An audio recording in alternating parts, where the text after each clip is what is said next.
12 की गोल भीरी भीरी रह तब न इनकर मन बनी। बहुत सुंदर। चलो हंसराज इनकर नाम बा।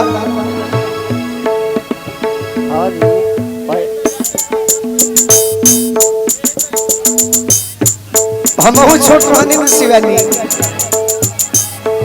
क्या हुआ? अच्छा सर जी आई बनी का नाम बा विकास सर जी आई बनी हंसराज के सर जी। ताई हम स्वागत रौर कर तनी मंच पर। ई जबले रौरा के ना देखे हम तबले ई गाना ना गई है। जैसे कि भाई गुरुजी का जने क्लासिकल सिखैले हुई हैं।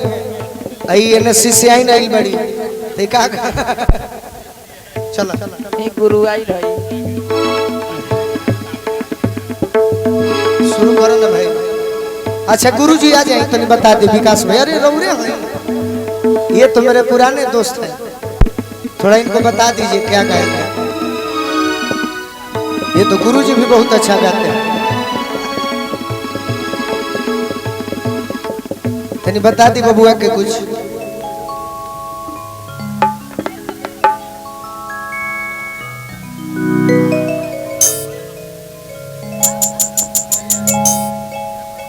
चलिए मिला दिन करे खेले वो आप हीरो हैं, गाइए। बहुत अच्छा गाते हैं, बहुत अच्छा रियाज करते हैं। मैं तो आपसे बहुत खुश रहता हूँ कि इतने कम उम्र में आप इतना अच्छा गा रहे हैं। क्लासिकल सीखते हैं मेरे पास। और हम चाहते हैं कि इंडिया के पहले काली माई बाड़ी हमारा गाँव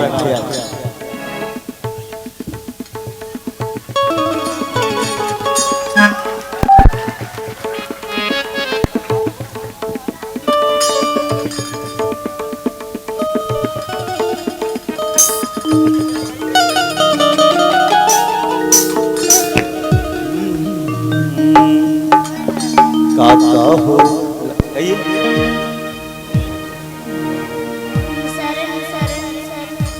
काका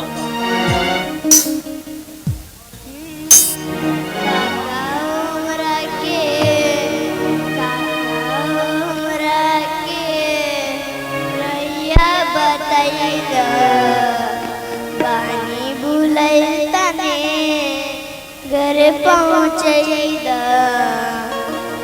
जानी गौआ के नाम गो कल मैं बड़ी